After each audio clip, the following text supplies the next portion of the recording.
Not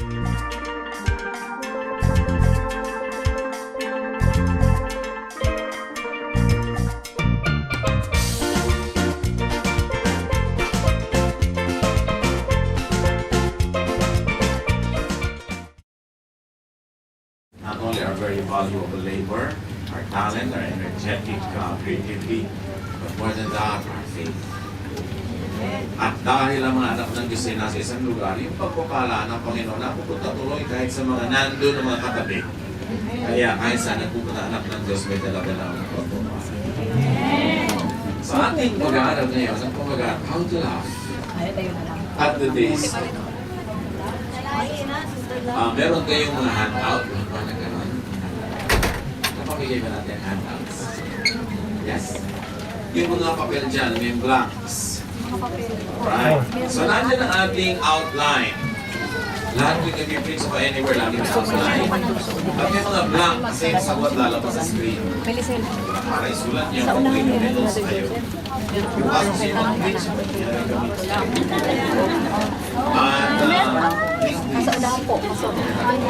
at yung pindong yan, hindi bubukas pa kaya hindi ipapasimple. Kailangan magaling tayong lahat. Ama namin sa langit, salamat po sa pagpapala niyo sa dakong ito. Salamat sa bawat puso na isa niyong tuluwagan, templo, place of worship. Lalo sa ganitong mga prepare food for her family and for her servants. She knows how to buy land and how to plant a vineyard. And she always works. She knows when to buy or sell. And she stays busy until late at night. She spins her own cloth and she helps the poor and the needy. Her family has warm clothing and so she doesn't worry when it snows. She does her own sewing and everything she wears is beautiful. Her husband is a well-known and respected leader in the city. Ang mga salitang ito ay nanggaling sa isang may edad na ginang nanay ng amin. The mother, King Langbol, was advising us what type of woman we should marry. And as you can see, she probably described the perfect woman. Hindi natin alam kung yun ang gusto niya mapangasawa ng anak niya o ayaw niya makapag-asawa dahil baka hindi makakita ng gano'n. Pero nakalagay dito yung mga mamantayan, katangian ng isang at hindi lang ito para sa babae, nagkataon lang yun na kung kasamanugang ng babae yung discussion, ito nag-a-apply din sa lalaki. Yung mga qualities that are general and universal. Ang mahalaga na nais ko pag bulay-bulayan natin yung is how to be cheerful about the future. Kayo ba cheerful about the future? Pag napag-uusapan ba yung next week, next month, next year, sa ka? Ang dali niyan, nasaya pa tungkol dyan. Ganun ba? O naku, nakaka-worry and worry. Malapit na ang Pasko, ang dami kong kapag-anak. Kaya ito may text na naman ang nanay. Iba na pala ang size ng sapatos ng kapatid ko. Text na text, nag-iiba ang size.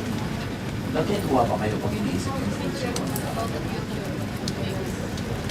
Iniisip natin kung kamala ko sa trabaho, Pinas, anong banda sa amin? Kasi sa champion ko sa may mga sikreto na hindi dapat na natin isipin. Paano tayo magiging masaya, confident, cheerful about the future? How to be able to laugh at the days to come. May susulat na kayo, practice. How to be able to, nasa laugh about the days to come. We should learn from this excellent person, and this excellence that does not know gender could apply for both men and women. And we should be reading again, pero iyan na natin. Proverbs 31:10 to 12. A truly good wife is the most precious treasure a man can find. So ang tunay na kayamanan ng isang lalaki ay mahusay at matinong babaeng kasama niya. Hindi savings, hindi kotse, hindi bahay, hindi position, hindi title, matinong kasama. Her husband depends on her and she never lets him down. She is good to him every day of her life. So you want to be able to laugh at the days to come? If married, be a good one to her husband. Be a good wife to your own husband. Siyempre, pagka hindi ka mahusay na babae, lalo't mahusay ka sa hindi mo naman nasawa. Paano ka magiging cheerful about the future? Natatakot ka pa mismo. Tulad ng mga OFW, talagang totoo, ano, you bring food from across the sea. Kahit mga delata, mga shampoo, pinapadala pa. Sa kapapadala, pinapabato na ng mga anak nyo ng ibon dahil sawa na sila. Padala ka pa rin ng padala, lalo yung malapit na ma-expire at sale. Proverbs 31:27, she takes good care of her family and is never lazy. So how to be able to laugh at the days to come? This woman is skilled and productive. Marami siyang katami. Parang Pilipina ang i-describe dito eh. Pag binabasa ko, Pilipina siguro itong iisip ng Biblia nito na ito. Gusto niya maging malugang. Alam niyo mga Pilipina, tubera, driver, nurse, bodyguard, beauty consultant, labandera, pensadora, at sa tabi ng kanyang husband, entertainer pa. Lahat na nangyari. Pero ang sinasabi dito mga kapatid, keep producing. Kahit kayo. Ang isa sanang napakaganda makakita sa ating mga kababayan, humilig magbasa. Pag nagbabasa kayo, kung ang isang aklat ay 3-4 na taon pa mo maisulat ng isang writer, pag binasa nyo ng 1 linggo o 1 buwan, pero nyo na-straw nyo yung utak niya. Yung takal-takal niyang inisip at ginawa, sandali nyo lang nakuha, nadagdag sa kaalaman ninyo. Gusto ko sanang makita mga Pilipina pag nakikita-kita, pagka nakasakay sa bus, pagka naghihintay ng flight, nagbabasa. Nakatapos ang kailangan. Talan. Wala naman pagod topic. Yun at yun pa rin.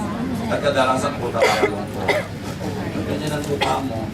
Minus na naman po sa Pilipinas, ano? So, ayamanin natin ang isip. Dagdagan ng alam. Gusto ko maging national vice natin magbasa. Mga tao dito, may hiling magbasa. Ang mga tao sa Hong Kong, magbasa kahit nasa bus nagbabasa. Ang dami nilang nalalaman sa pagbabasa. So, you want to be happy about the future, be skilled and productive. Never stop producing. Never stop producing. Lalo sa atin, uso-uso isang nagtatrabaho, may 7 dependents. Dapat marami kang paraan para gumawa ng hanap buhay. Proverbs 31:15, she gets up before daylight to prepare food for her family or for her servants. Other translations would be to prepare and to tell her servants what to do. But what we learn from here is that to be able to laugh at the days to come, this woman is organized and she moves in a timely manner. Inuunahan niya yung pangangailangan, kumikilos na siya. Hindi niya iniintay na ma-overtake siya ng pangangailangan. She moves before, not after, problems. So siya yung organized. Hindi sabog-sabog. She gives notes. She gives tracks of her finances. She plans what to spend on. Para kung wala sa plano, talagang mabilis ang pagpuntulik kung i-afford na kailangan organized. Lahat ng tao dito 24 hours a day. Bakit yung iba mas marami nila? Hindi sila mas marami ng oras. Hindi sila nag-aasaya ng panahon, nagsasaya ng oras. Sa mga activities na hindi naman nakakapagpayaman ng isip o nakakapagpayaman ng isip. Sila yung nasasaya ng oras sa mga isip-isip, dalit-talan, kaingan ang katakot namin, hindi ko na rin naman mapala. Tumulong lang. Proverbs 31:16. She knows how to buy land, and she knows how to plant a vineyard. And she always works hard. She knows when to buy or sell. And she stays busy until late at night. She spins for a woman. In 24-25, she makes clothes to sell in the shop. Marunong siyang manahimik, marunong siyang kumuha ng kanyang damit at gumagawa siya ng lampas at higit sa kanyang pangangailangan para siya may maintindihan. In other words, commercial. You want to be able to laugh at the days to come. You like this lady, she is business-minded. And she engages in commerce. Marami sa atin na mamasukan sa bayang ito. Sino ang mga amo natin? Yung nagko-commerce. may negosyo, may shop. Merong dapat na improve sa pag-iisip natin. Huwag yung laging gusto mag-emplea. Kasi ang talaga umaasenso sa buhay, yung unan, yung may negosyo. Kahit pa nga, buy and sell. Tulad ng makikita natin sa example sa babae nito. Marunong siya pumili ng lupang bibilhin. Hindi siya, sinabi na kita, nagbebenta. Iba may namana na nga, ibebenta pa. Unang anak ko, magbenta ng lupa. Fiesta, magbenta ng lupa. Merong birthday, magbenta ng gatot, magganon. So isang handaan, isang araw, mas tupok na ang lahat. Tapos, so saan kaya ako pumapasok ng trabaho? Pagtatrabuhan ng 6 na buwan, ang ibinongga ng anak na isang libo. Na ang laki-laki ng hagdan na binababaan sa kanyang party, wala namang second floor ng bahay. Sobrang pantasya ang buhay. Wala namang dadagdag sa ekonomiya. Lalong-lalo ko yung pizza niya ay nag-demo ng ganong kalaki last time, kailangan mas malaki ang sa kanya. Nung uso yan mga components, palaki yan ang mga components yung mga bahay ng may OFW. Kasi kailangan pag nagpatugtog ka, mas malakas. Sa tugtog ng kapitbahay. Pagka nakita ng nanay mo nagpapagawa ng bahay, yung kapitbahay, ano, pagpagawa na sa ng bahay. Kailangan pagpagawa na rin tayo. Puro consumption, puro gastos, wala naman nag-iisip na kumita. So dinami-rami ng mga kamag-anak natin, ang laging kanilang kwento ay kung anong gusto nilang bilhin, anong kailangan nilang bayaran. Meron pag nagkwento, yung padala niyo sa akin ng 3,000 pesos, ibinili ko ng 10 kalada de gas, tapos bumili ko ng 10 kawali, bumili ko ng 10 mga pagkalaki-laking mga kumpul-kumpul na saging at nagtinda mo ng banana. Na yung padala niyong 3,000 last month, ngayon 5,000 na. Meron pa ganon? Kaya, ang mga OFW, lalo sa Middle East, tanungan, magkailan ko pa dito? Hanggang May. Talaga? Hanggang May langis. Walang uwian hanggang hindi nakakahon. Bakit? Nakalubog sa gaso sa dami ng hinihingi ng mga kamag-anak na walang iniisip kundi kumasta. Hindi nag-iisip kumita. Hirap na hirap ang mga ina ng mga batang ito ang cellphone. Pag gusto, pag binuksan mo, lumalabas ng bread toaster. Hindi alam duguan. Pawis mo ang ibinibili ng mga ganito. Ang daming bagong gastos ngayon na araw hindi naman binibili yung iniinom na tubig. Yung kasama ka binibili. Nung araw ba may binibilang load? Ngayon, multi-billion industry ang load na yan. Ang daming pinagkakagastahan ngayon. May bago bang hanap buhay? Yun at yun. Nag-iiwan ang laki ng gastos, yung laki ng hinilipan. Kaya kung minsan nagkakalugi yung buhay ko. Lumaki na yung anak mo, hindi ka manayakap, marami hindi mo makita, nakapag-asawa, nakapag-balik mo may ako. Pero after 3 months, hanap ka na naman sa kaya pumamasukan kasi may bagong na-inventong gastos, yung asawa mo. Kung hindi kami tinutubo sa presinto, may pinaka-hospital ka. Kailangan pagtuloy natin ang parang pag-isip. So, ang dapat ito is to know. And not only dapat para sa us. Dapat business. Kasi kung lagi lang tayo pumapasukan, mamimili mo kailangan natin. Dapat mas marami sa atin nag-iisip. Masukan ako parang meron. Nanay, bakit po kayo mag-abroad? Dati ba ito mag-abroad? Para after 5 or 7 years, meron na tayo. Pagbalik ko, pauwi naman ako dito ng mataba-taba ko. Diba? At may hindi ako makasukan na pagpanahon. That means, mga anak, higitain kung ganito. Ang gagastosin nyo lang, hindi mahigit 50%. Dapat meron tayo isi-save na kung ano man percent.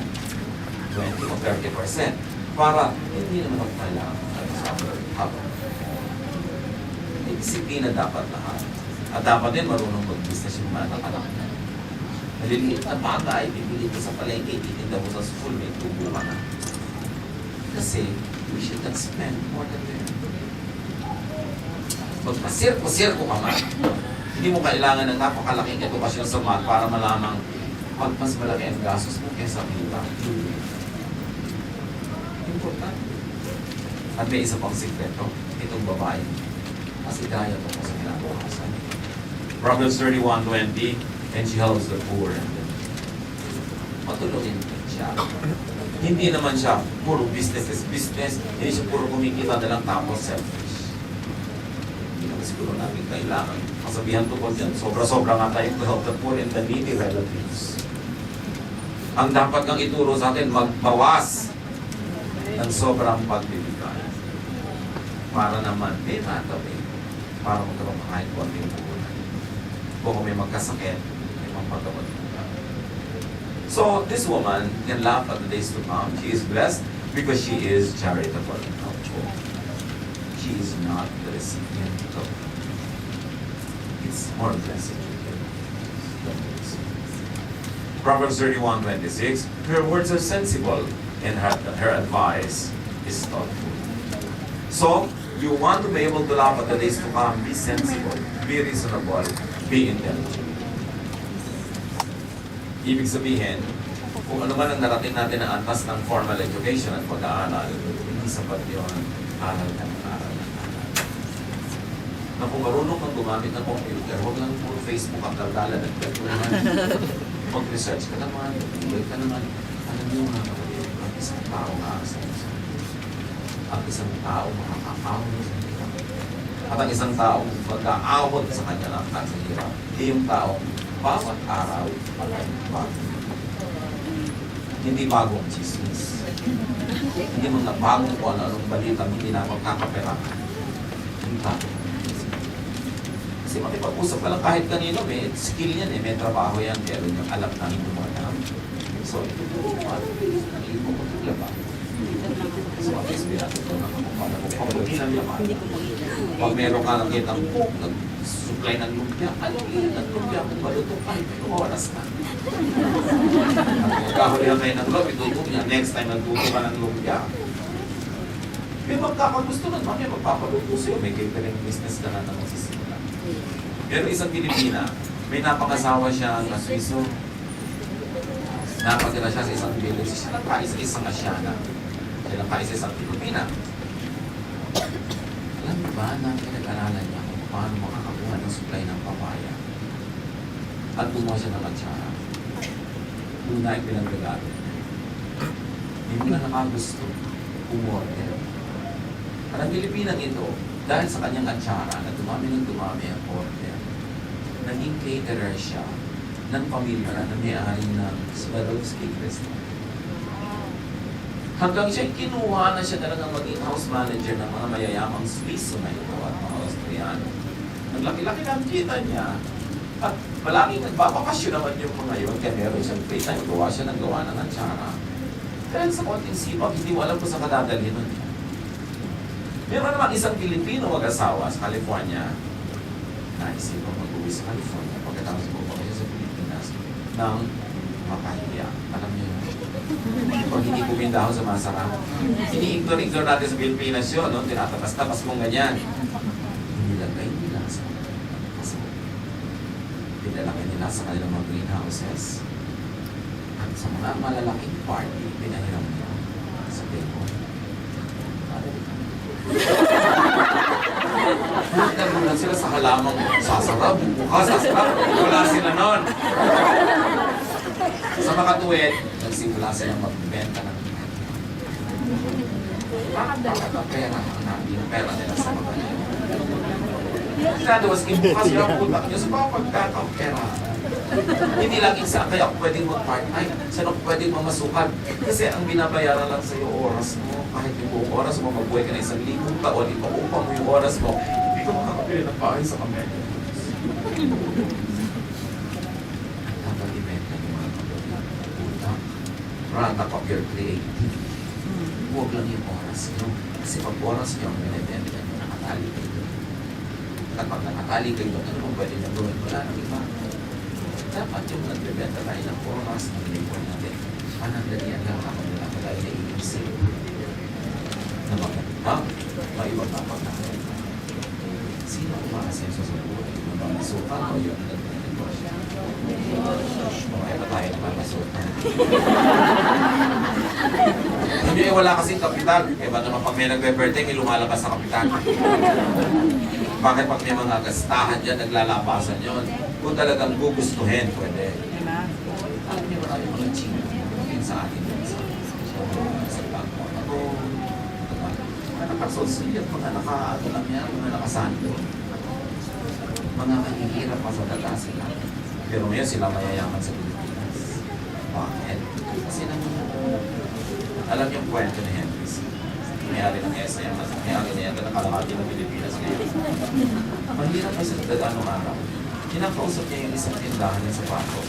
Pwede ko ipagkatiwanan niya sa akin isang pares. Ilaaro ko bahay-bahay. Isang pares. Ginawa niya yun, pinagkatiwalaan siya, at hindi niya tinakbuhan. Pero naman kasi po, nagka-chance po, 1, 2, 3, ka, tatakbuhan pa eh. Na-ibenta. Sinuwali niya yung una nung may tindahan, kumita na siya ng konti. Pwede mo pagtiwalaan yung dalawang pares. Naging dalawa. Hanggang mamaya, meron na siyang pingkaw. Alam niyo yung kawayan na yung dalawang dulo dapat may balde kung yung ka ng tubig. Nakatali na doon yung mga kahon-kahon ng mga sapatos na dinadala niya bahay-bahay. Doon na siya. FM Schumart, we've got it. Huwag niyong mamalitin yung body emotion. Kasi hindi niyo alam na bukas kayo ng pinto na kung saan pala makakawa. Think business. Sinasabi ko to sa inyo, hindi dahil binabayo wala natin ang mga trabaho natin ng mga sukan. Gusto kong makita kaya na may mga negosyo ng bahala ko. May-ari kayo ng oras nyo, hindi nakaprenda sa ibang oras nyo. Kasama kami sa inyong passport. So ano yun? Kailangan tayong mag-graduate sa ganong uri ng pagbuhay. And the first step is to be discontented with your present situation.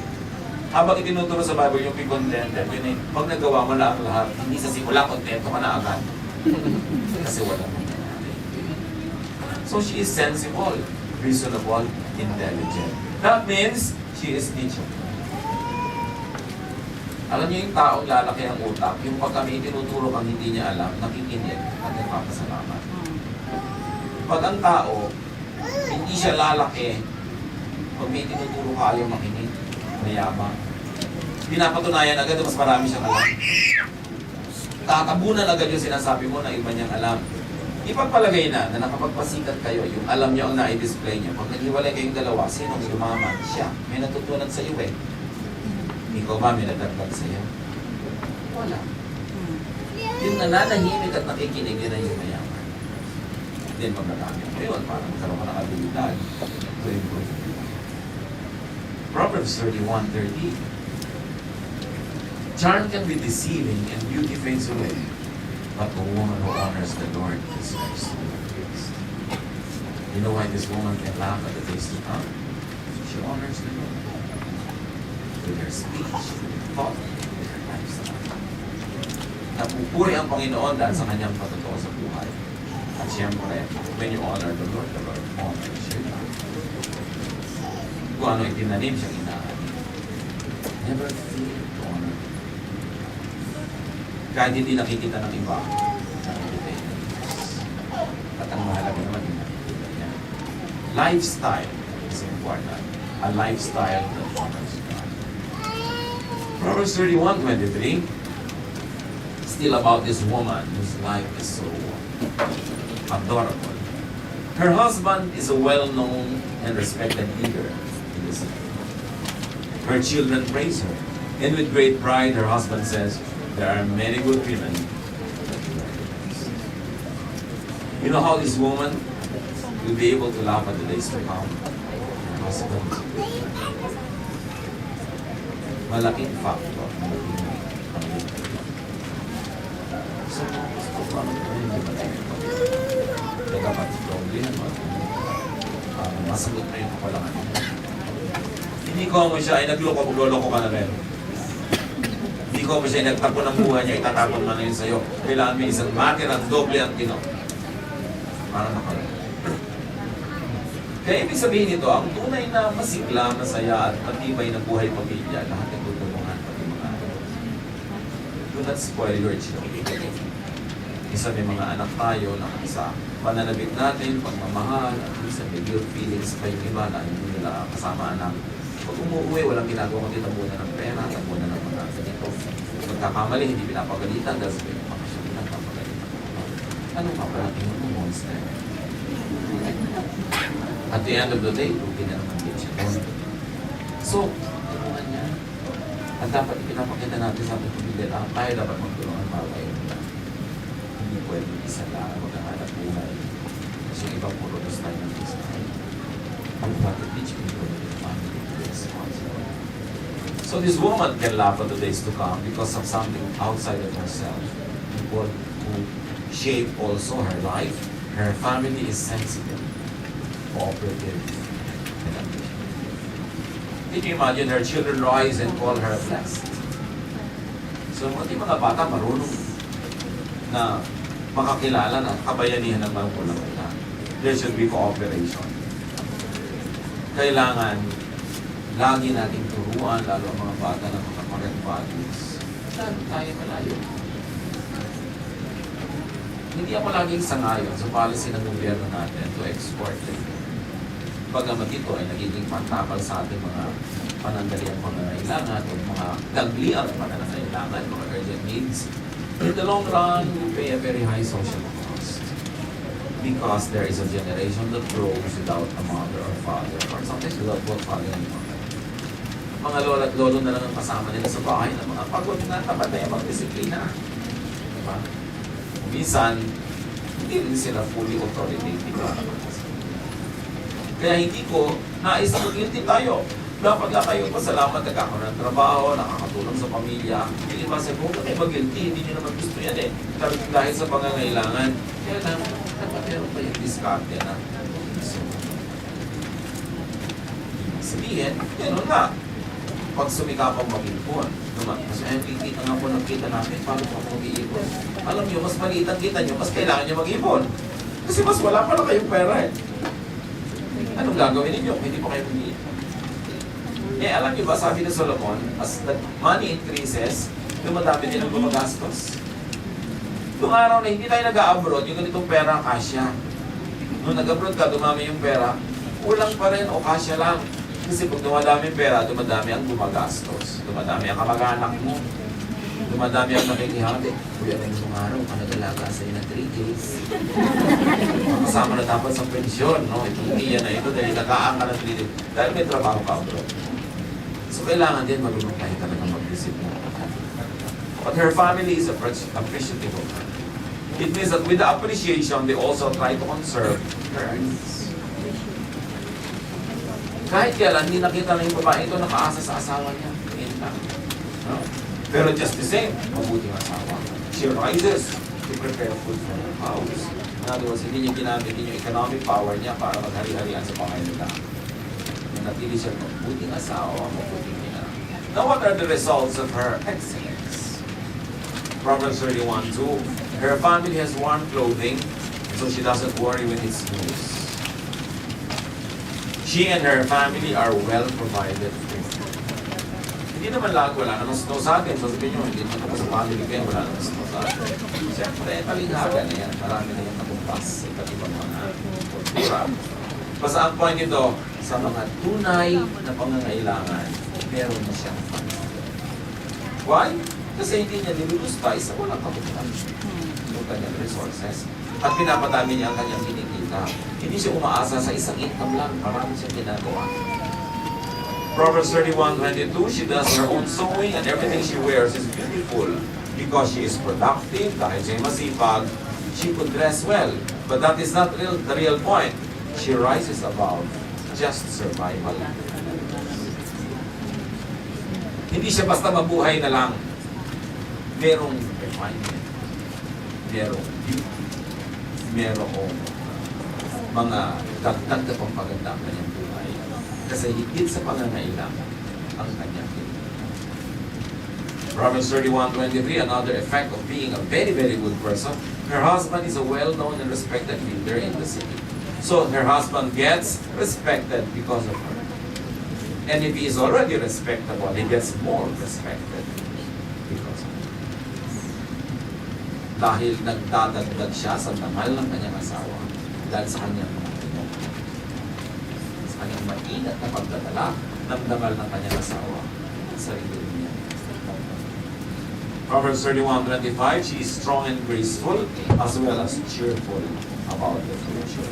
Sabi ng New International Version, she is clothed with strength and dignity, she can laugh at the face. Malapit ang enrollment, natatawa lang siya. O, papasko, may mga bibigyan. Hindi siya nag-aalala kasi matagal na siya gumawa ng listahan. Kasi bibigyan at pagulang ang lahat. Marami nagtatanong, lalo yung mga pamangkin ko sa Facebook, sino sa inyo mga pamangkin ko dito sa Facebook? Ayan, laki. Eh, paano naman po ako makakatipid? Eh, alam ng nanay ko yung sinasabi. Kwentado.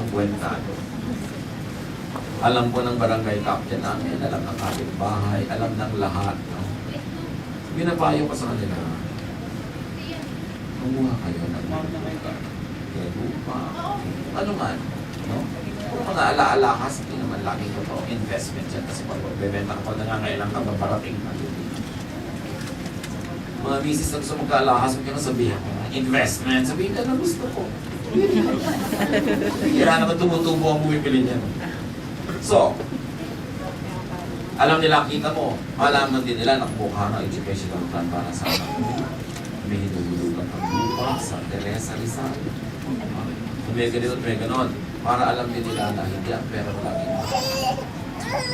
Ang mangyayari ngayon, kung hindi naman natin na ako maubos ang pera ko ngayong buwan na to, dahil naghulog ako sa ganon, eto na lang ang konting natira, o eto 100 pesos. Kamanimango, dahil yan na lang ang tira. No? Alam niyo, after 10 years, natapos yung hulugan yung educational plan, o kung insurance man yan, o kung lote yan, kasi kung hindi may itatali ang income sa ganun na obligasyon, nakapapagkin ang mga anak niya. Dahil alam nila, nandun na. Lalo kung nasa bank, withdraw. Pero pag alam nila, may hinuhulugan ka, magpe-preno sila ng pag-ibig. At may dahilan ka. Pero talagang hinuhulog mo. At gustuhin mo man, wala ka na talagang hinuhulugan. Tama. Pero kung wala kang ganung mga obligasyones, nakot na yung puso. Maiyakan ka lang. Konti-konti, ibibigay mo na 70 years kung magtatrabaho. Pagkuha na ng China, itong kaya na ito, dito ka pa. So, mahalaga na meron kang style. Kung gano'n, di ba kamag-anak natin? Salamat kung hindi, pero 99.99% din. Ang dami-dami na mo hihingi. Para pag umuulan ng pera, hindi nila alam once a month ka lang sa muswell. Hindi pa sweldo, humihingi na naman kayo. Ano magician? So, ano gagawin mo? Magmumutang kayo para makapagbigay. Mga kapatid, hindi ba nilang life and death ang nakataya? Huwag yung ipangutang ang hindi sa inyo. Give ka na. Give ko yung huwag yung ilubog ang inyong mga sarili. Dahil matapos ay pagkalubugan nyo yan sa magiging bayani, yung mga bata-bata nyo kung mag-anak, mag-aasawa, malilimutan kayo. Yung mga matatanda, mamatay, malilimutan kayo. Walang matitira, kundi kayo lang. Kung wala kayong kapera-pera, naubos na ang inyong bango at naubos na ang inyong kasariwaan dito, dumating kayo dito para mga ubas, uuwi kayo parang ahos. Wala kang pera. Wala ka nang maitindang labor kasi mahina ka na, wala ka ng oras, pero ito buhay ka pa, wala kang income, kumakain ka pa. Anong gagawin? Iwas. Kailangan gagawin ang wisdom niya. Hindi yan selfishness. Because you are not supposed to give what is not yours. Do not steal from Peter to give from him. Dapat yung tama lang. So, this woman can laugh at the days to come because she is secure and confident about the future. Proverbs 31:28 to 31. Her children praise her, and with great pride her husband says, "There are many good women, but you are the best." Charm can be deceiving, and beauty fades away, but a woman who honors the Lord deserves to be praised. Show her respect, praise her in public for what she has done. So she gets appreciated. lives largely if the family is sensitive. Sometimes it's all not always like that. So, huwag niyong iasa lahat sa pamilya kung hindi naman sila maaasahan. Kailangan meron kayo mag-family. At napakapalad mo kung ikaw ay isang pananampalataya in your church ka, may fellowship, may isang kapamilya. Amen. Ang isang masigil na asa. Kaya huwag niyo rin ine-neglect ang inyong spiritual family. Yung biological family, meron kayong spiritual family. At ang permanent yung family in eternity, kung ang pamilya niyo sa laman ay hindi makukumagal sa Panginoon, ang magiging kasama niyo forever. Yung mga nasa church. Kaya ngayon pala ang nagkahanap ng kasama sa church. So we will be together for eternity. Of course, all of these qualities not only apply to that particular woman, it applies to all persons, male or female. The message is the same. Be able to laugh at the days. Alam niyo kung ano yung sabihin doon actually? Pasimplehin natin, be financially secure. Ang nakakatawa lang, sa darating na panahon, yung may isip puso, yung may tinago, yung may pera. Sabi niyo, mga biblical ba yan para tayo makapera? It's as biblical as Ecclesiastes 10:19. Sabi ng pinakamatalinong tao sa balat ng lupa, si Solomon, money is the answer for everything. Of course, this is poetry, it's an exaggeration. Hindi naman talaga 100% everything. But most things, di ba na yung may pera? Di ba? Yung papasok ka sa restaurant, hindi ka mapapayaran yung plato. Kung ano yung in-order mo, biglang mo, ang mahal pala. Yung nasa supermarket, isang plato. Ay, balik kayo ibang plato. Kung marami ka naman pera, hindi ka masyadong lagi nananampak. So, gawin yung goal yun. Alam ko, gusto naman natin lahat maraming pera di ba? Pero ano ginagawa niyo para maging totoo yun? Again, we've got to increase income, manage and decrease expenses. Ganun ka simple. Kasi you must spend less than you earn. Doon ka lang magkakaroon ng spare money. Ikaw pa pwede magkaroon ng capital. So manage and minimize your expenses. Huwag sasabay sa gastusan ng ibang mas malaking kumita. Pag may nakikipagkaibigan sa'yo, magkano sa'yo? Ang laki. Huwag ka na. Di ba nilang ililibre mo ako? Pero kung sasabay ako sa'yo, paano ko sasabay? Huwag magpagpilit ang sabayan. Kaya kung minsan mo, alam ko, gusto natin yung best education for our children. Sino may ayaw mo? Ipapasok niyo mga anak niya sa mga school. Pero para niyo maabot yun, nakatiyan kayo 24 hours para maabot yung gastos na yun. Yung iba kay eskwela niya, natural na maraming pera, relax lang sila. Na-afford nila yung ganung lifestyle na walang sobrang pag-struggle. Pero ikaw struggle, maipasama yung anak mo sa field trip, struggle kang maibili siya ng uniform, struggle siya maibili siya ng ganito, gano'n. Na yung iba ang dali. Alam niyo mangyayari, patama na anak niyo, nilagay niyo sa sobrang expensive schools na hindi naman likas sa inyo na kaya niyo yun, talagang inaagaw niyo lang. At bakit ikaw may expose sa ways of the rich? Maiinggit sa mga classmate. Kung hindi man maiinggit, magkaka-inferiority feeling kasi laging kulang ang pera niya, yung iba meron.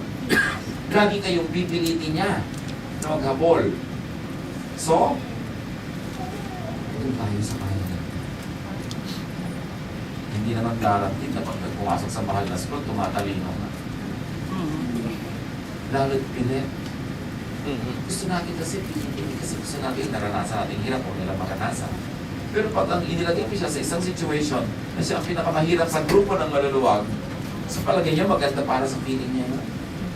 Pag nasa kamag-anak niyo siya, nasa neighborhood niyo, wow, anak ko, nag-aaral, gano'n. Parang siya yung pinakamataas. Pero pagdating niya doon sa school, siya kaya kumababa. So, ilagay niya sa yung tama lang. Yung pipilitin naman, pwede sasabihin niyo, yes. Pero, paano yung makulatan ng expenses, yung mga incidentals? Hindi lang naman tuition fee yun. Pagka nagkainan niya mga yan, anong baon ng anak mo? Anong baon ng mga kaibigan niya? Gusto bang lagi siya nagtatago pagkakain? Baon niya Skyflix. So, ibagay natin, huwag natin ang pinakalaga ng kurang at pinsan. Pag nakaya na, tsaka, pag nakatapos na sila sa isang eskwelahang simpleng affordable, meron pa kayong pera o naghahanap po sila, sige, mag-masters degree sila. Study sa po. Enroll in expensive schools if you like it, but only when you can afford it. Do not live and do not let your dependents live beyond your means. You will be stressed. Lagi kayo may stress. So earn and spend less than you earn, save, invest. Do not let your cash flow maraming gusto umangin. Lalo't hindi naman sobrang dami. And as we have said, appreciate. Kayo kailangan mag-isip na may anything for you. Kayo ang nasa sitwasyon nyo, kayo ang katiskante. Huwag niyong mamaliitin kahit konting oportunidad kasi kung isa, yun ang munting itong pagbubukas, may next door pala na mas malaki. And you'll never know that you entered a corridor with a series of doors with a lot of choices, but it happened only because you made a small choice. Always choose correctly. Be enterprising. Have extra income whenever you can.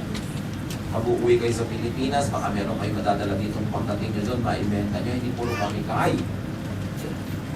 Para may tubo pa kayo. Pag pauwi naman kayo dito, may dala-dala rin kayo pwede nyong ibenta. So, kada sa kayong sumuot, kumikita kayo ng konti. Imbes na lalagasan kahit konti. Strategy. Make more money. A godly person makes a lot of money so that you don't have enough only just for yourself, but you have spirit to give to the very needy and that you could support worthy causes. Ewan ko kung bakit hindi mo na isang iba yung pera. Diba? Mahalaga yan. It's not money that is evil. It's love for money that is the root of all evils. Have some business. Kahit yung mga kaisgalan nyo nung araw, kapit-bahay nyo, ang mga umasenso yun ang business. Siyempre, kung minsan nalulugi, doon na talaga yun. Simula ka uli. At wala namang perfect, kaya wala rin perfect failure. Makakatama ka rin dyan. Wala namang perfect na laging mali. So, produce instead of consume. Have safety nets. Ang lagi kong ibinapayo, sa hinabahaba na itong buhay na ito na napakarami ka na nakita at buhay, kung kayo, mga private workers, sikapin nyo na nagpupulo kayo sa business. Yung iba nagpapalusot, hindi na sila, wala naman naghahabol sa inyo. Pero at least, mamatay ka man pag matanda ka na, meron kong nakatakol dalawa nito styrofoam from SSS, kasi wala. At mas maraming inulog mo doon, mas magiging malaki yung pension mo. Para sa inyo yun. People get sick and die. It's a basic reality. People will get sick and die. It's truth. Huwag kayong umiwas sa topic na ito. Paghandaan nyo. That means meron ka siguro maganda, may health insurance. Sasabihin nyo, may health insurance, wala na nga akong pera health insurance. Alam mo yung walang pera ang nangangailangan ng health insurance.